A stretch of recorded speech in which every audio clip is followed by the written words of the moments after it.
स्वागत है एक बार फिर से मेरे हिंदी चैनल पर। आप लोगों को पिछली वीडियो में मैंने संज्ञा से संबंधित जानकारी पूरी दिया था, संज्ञा के बारे में बताया था कि संज्ञा के भेद कितने होते हैं, इन सब पर मैं चर्चा कर चुका हूं। आज उसी विकारी शब्दों की कड़ी को आगे बढ़ाने वाला हूं और विकारी शब्द में जितने भाग हैं सबकी चर्चा करने वाला हूं। जैसे पहले मैंने विकारी शब्दों की चर्चा की थी, विकारी होते क्या हैं या विकारी के प्रकार कितने हैं, इनकी चर्चा मैं पहले वीडियो में कर चुका हूं। आप अगर विकारी शब्दों को समझना चाहते हैं, विकारी को समझना चाहते हैं तो उन वीडियो को देखिए, आपको आसानी से समझ में आ जाएगा। तो विकारी में मैंने 4 पार्ट बताया था कि विकारी के शब्द 4 प्रकार के होते हैं। उन चारों में से मैंने एक की चर्चा आपके पिछले वीडियो में कर चुका हूं और उसी में दूसरी कड़ी का आरंभ मैं करने वाला हूं। पहले देखिए, विकारी में हमने क्या आपको समझाया, संज्ञा के बारे में बताया था और संज्ञा के भेदों के बारे में चर्चा की थी। जैसे संज्ञा के कुल मिला के 4-5 जो भेद हैं उन पर मैं चर्चा कर चुका हूं। जैसे एक संज्ञा के भेदों में पहले व्यक्तिवाचक संज्ञा की बात मैंने किया था। किसकी बात की थी? व्यक्तिवाचक की बात की थी। और उसके बाद मैंने जातिवाचक संज्ञा की बात मैंने किया था। अब उसके बाद भाववाचक और फिर समूहवाचक और अंत में मैंने आपको द्रव्यवाचक, इन 4-5 संज्ञाओं की चर्चा मैं अब तक कर चुका हूं। जब व्यक्तिवाचक क्या होता है या किस प्रकार के शब्द होते हैं, जातिवाचक किस प्रकार के शब्द होते हैं, भाववाचक, फिर समूहवाचक और अंत में द्रव्यवाचक। अब विकारी शब्दों में संज्ञा की चर्चा पूरी हो चुकी है। अब अगला पड़ाव हमारा है आपका सर्वनाम। क्या है? सर्वनाम। ये सर्वनाम शब्द, इसके प्रकार के जितने भी शब्द हैं या सर्वनाम कितने प्रकार के होते हैं, इन सब की चर्चा मैं अभी करने वाला हूं। सर्वनाम के बाद हम जब नेक्स्ट वीडियो बनाएंगे वह होगा आपका विशेषण का। किसका होगा? विशेषण का होगा। विशेषण को भी हम विस्तार पूर्वक बड़े आसान ढंग से सीखेंगे। अब उसके बाद अंतिम होगा विकारी शब्द जो होता है वह क्रिया शब्द होते हैं, तो क्रिया को भी उसी तरह आसानी से हम समझेंगे। तो क्रिया विकारी शब्दों में संज्ञा की पूरी जानकारी हम प्राप्त कर चुके हैं। उसके बाद सर्वनाम आरंभ करने वाले हैं, विशेषण भी आगे पढ़ेंगे, क्रिया भी आगे पढ़ेंगे। आप सभी वीडियो को निरंतर मेरे पुराने वीडियो को देखेंगे और देखते हुए जैसे जैसे आप पूरे विकारी शब्दों की चर्चा हो जाएगी उसको देख लेंगे तो आपको विकारी से संबंधित जितने भी शब्द एग्जाम में आपसे पूछे जाएंगे कि ये किस प्रकार के शब्द हैं, आपको बड़े आराम से समझ में आ जाएगा। अब आज हम सर्वनाम पढ़ाने चले। सर्वनाम का ऐसा तरीका बताऊंगा समझने का कि आपने सुना नहीं होगा, हमने देखा होगा दोबारा। तो इतना आसान और इतना सरल तरीका आपके सामने प्रस्तुत करने चल रहे हैं, इसको ध्यान से देखिएगा। अगर पसंद आए तो एक बार लाइक और शेयर और सब्सक्राइब जरूर करिएगा। तो आगे हम देखते हैं, चर्चा करते हैं सर्वनाम शब्दों की, उसी की चर्चा को आगे बढ़ाने वाले हैं। देखिएगा, आपको पहले शब्द आता है क्या? सर्वनाम। सर्वनाम शब्द हम देखते हैं।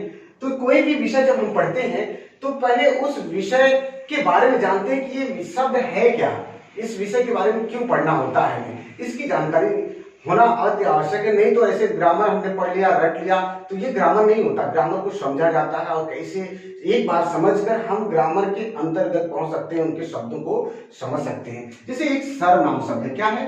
सर्वनाम। सर्वनाम किन 2 शब्दों से बना है, पहले इसको ध्यान से देखेंगे, समझ में आता है कि सर्वनाम 2 शब्दों से बना है।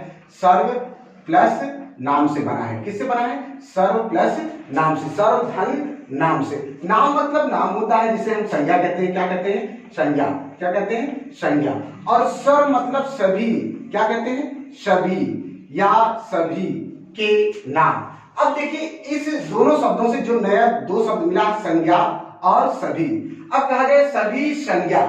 सभी संज्ञा के स्थान पे जो प्रयोग में लाए जाते हैं शब्द, वो क्या कहलाते हैं? सर्वनाम। इस तरह हमने बड़ी आसानी से इस सर्वनाम की परिभाषा निकाली। वैसे आप लोग सामान्यतः पढ़ते हो ना कि संज्ञा के स्थान पर प्रयोग में लाए जाने वाले शब्द क्या कहलाते हैं? आपके सर्वनाम। और मैंने इसी सर्वनाम का 2 खंडों में विभाजित कर दिया, सर्व और नाम में। तो कहने का मतलब सर्वनाम सभी नाम या संज्ञा के स्थान पर प्रयोग किए जाने वाले शब्द को हम क्या कहते हैं? सर्वनाम। ये सबसे साधारण और सिंपल परिभाषा इसकी बन जाती है। तो कहने का मतलब जब हम संज्ञा में क्या पढ़ते हैं, संज्ञा में क्या क्या चीज पढ़ते हैं, कोई व्यक्ति की बात या व्यक्ति के नाम की चर्चा होती है, स्थान के नाम की चर्चा होती है, प्राणी के नाम की चर्चा होती है। इस तरह से संसार में जितने भी नाम आपको मतलब नाम जानने होते हैं, किसके अंदर जानते हैं? संज्ञा के अंदर। और इन्हीं संज्ञाओं की जगह पर हम किन शब्दों का प्रयोग करते हैं? सर्वनाम शब्दों का। और सर्वनाम का अगर शाब्दिक अर्थ देखा जाए तो सभी का नाम। क्या निकलेगा सर्वनाम का शाब्दिक अर्थ? सभी के नाम, अर्थात संज्ञा के स्थान पर प्रयोग किए जाने वाले शब्दों को हम क्या कहते हैं?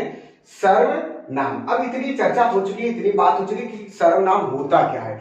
अब देखते हैं कि सर्वनाम हम पढ़ते क्यों हैं, या हमें सर्वनाम का प्रयोग क्यों किया जाता है। जैसे कोई भी एक अनुच्छेद आपको लिखा मिल जाए, जैसे मैंने लिख दिया मोहन बहुत पढ़ता है। क्या लिख दिया? मोहन बहुत पढ़ता है, मोहन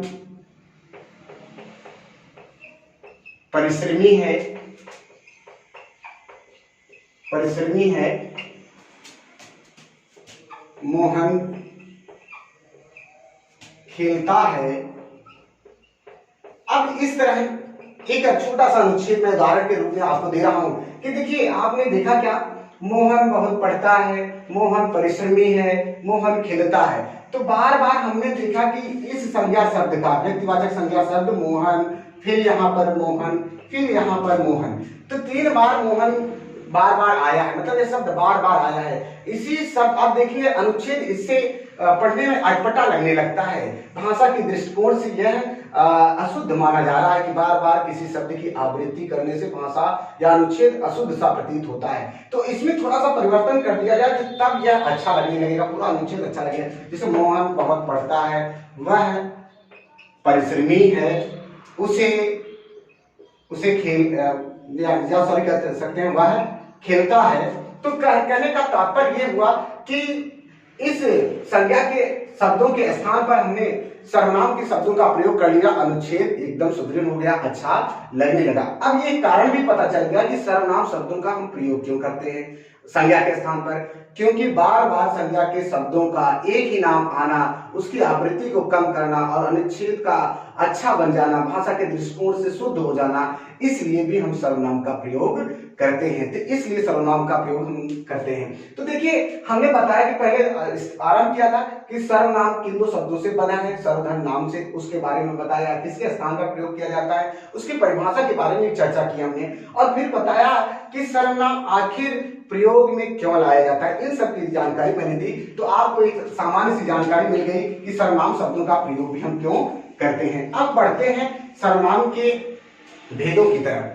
सर्वनाम के भेदों की तरफ बढ़ने से पहले मैं कुछ सर्वनाम शब्दों को आपके सामने रख रहा हूं, जो कि वही शब्द आपके एग्जाम में पूछे जाते हैं, या उनसे संबंधित शब्द जो बनाए गए हैं सर्वनामों से, वो पूछे जाते हैं। जैसे है मैं, क्या शब्द है? मैं शब्द सर्वनाम है। मैं, और तू, वह, यह, आप, कोई, मैं। देखिए किस प्रकार के सर्वनाम शब्द आते हैं। मैं, तू, वह, यह, आप, कोई, जो, कुछ, इस तरह के शब्द। कहने का मतलब अगर मूल रूप से देखा जाए तो हमें सर्वनाम कितने मिलते हैं? कौन, क्या, कुल मिला के 11 सर्वनामों की चर्चा व्याकरण में की जाती है मुख्य रूप से, और इन्हीं की चर्चा अलग अलग प्रयोग के आधार पर प्रकार से हम समझते हैं, भेदों के नाम से भी जानते हैं। जैसे मैं, तू, वह, यह, आप, कोई, जो, कुछ, कौन, क्या, कुल मिला के 1 2 3 4 5 6 7 8 9 10 और 11, अंत में एक शब्द और बच जाता है, सो, जो है। तो कुल मिला के अगर सर्वनामों की संख्या एग्जाम में पूछ ली जाए कि कुल मिला के कितने सर्वनाम होते हैं हिंदी में, तो आप बताएंगे क्या?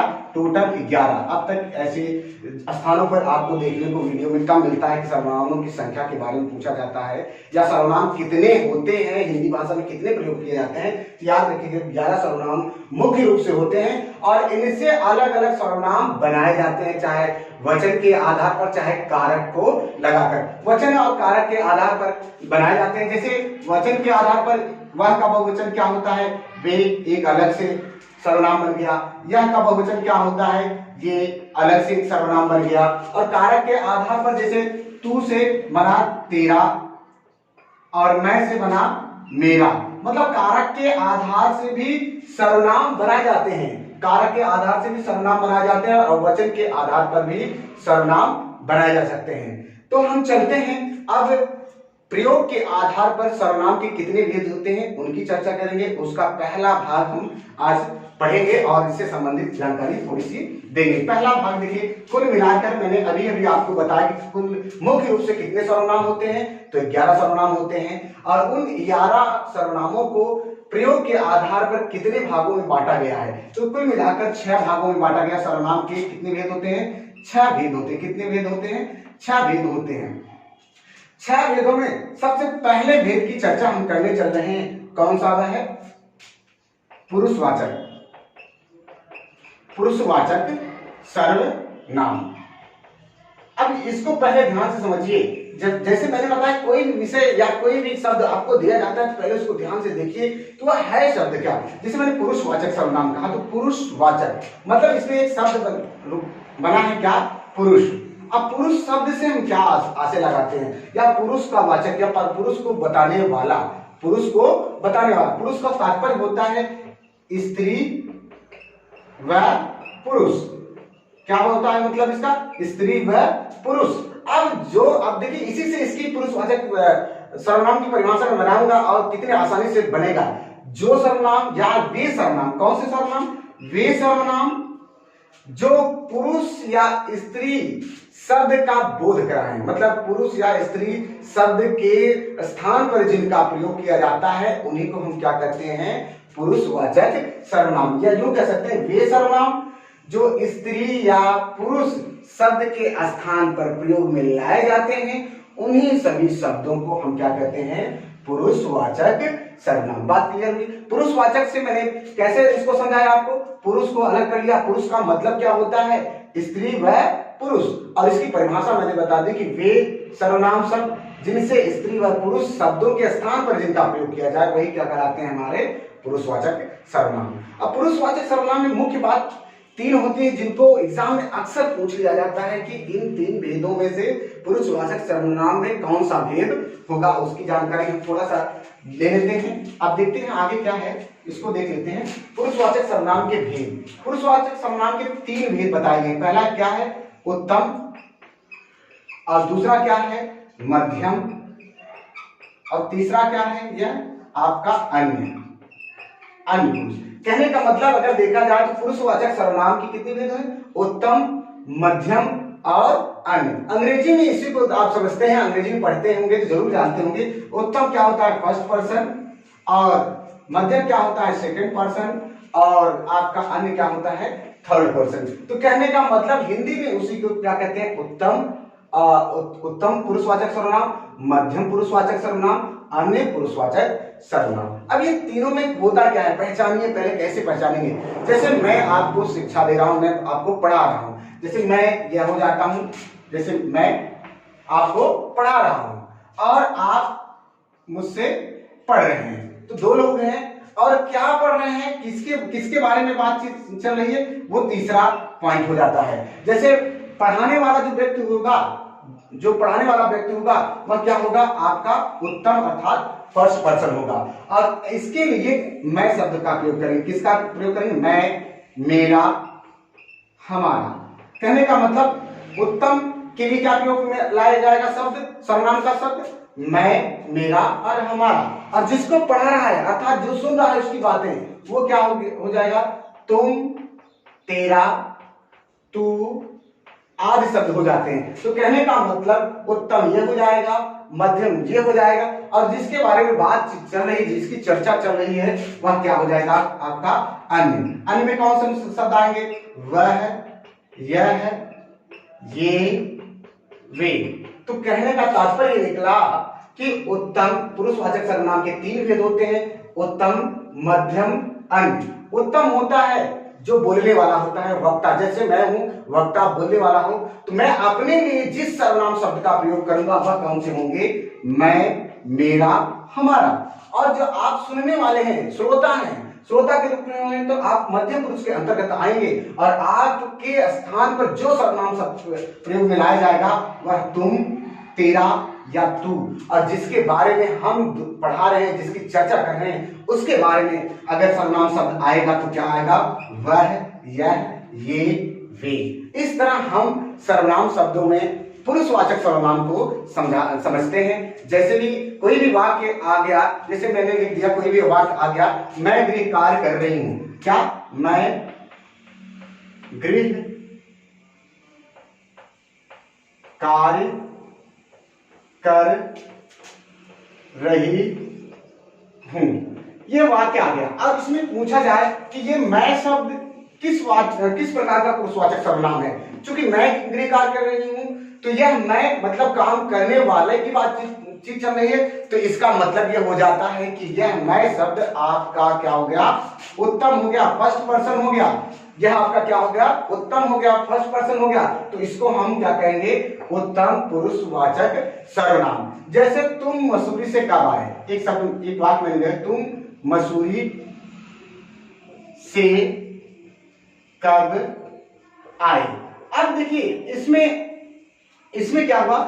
तुम मतलब तुम्हारी बात, सामने श्रोता जो है उसकी बात में कर रहा हूं। मैं क्या हो गया? मैं यहां पर स्पष्ट नहीं हूं, अर्थात उत्तम पुरुषवाचक शब्द का प्रयोग नहीं किया गया, बल्कि सामने वाले से वह तुम शब्द, अर्थात ये तुम शब्द का प्रयोग यहां पर किया जा रहा है। तुम सर्वनाम का तो किसके लिए हो जाएगा? ये मध्यम पुरुष के लिए हो जाएगा। अब अन्य के लिए वह अगर बात की जाए तो जैसे वह बहुत अच्छा गेंदबाज है, एक उदाहरण लेते हैं, वह बहुत अच्छा गेंदबाज है।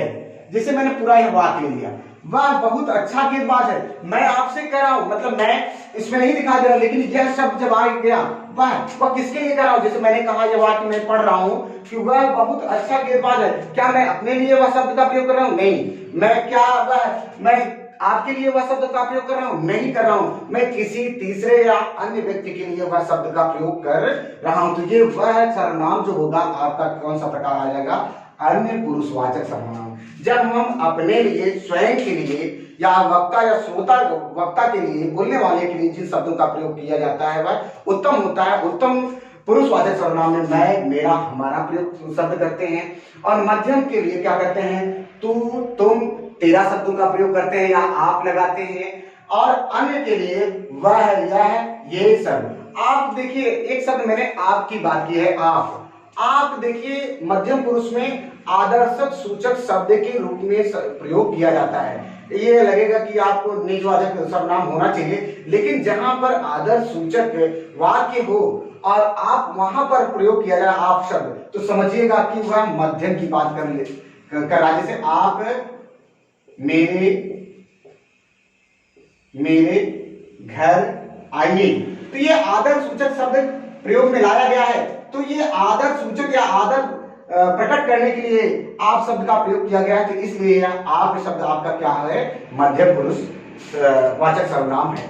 आज देखिए बच्चों, मैंने पुरुषवाचक सर्वनाम की चर्चा की है। बहुत इजीली ढंग से, बहुत आराम से, बहुत आसान तरीके से इसको समझाने की कोशिश मैंने किया है। और इस तरह मैं आपके सर्वनाम में 6 प्रकार की व्याख्या मैं आपके सामने अगले वीडियो में एक एक करके प्रस्तुत करूंगा। सबसे आसान और सरल तरीका प्रस्तुत करूंगा, जिसको देखने के उपरांत जो सर्वनाम से संबंधित आपकी समस्या रहेगी वह दूर करने की कोशिश करूंगा। यदि आपको यह वीडियो या कॉन्सेप्ट मेरा समझ में आए तो एक बार सब्सक्राइब और लाइक जरूर करिएगा। आज के लिए इतना ही, धन्यवाद।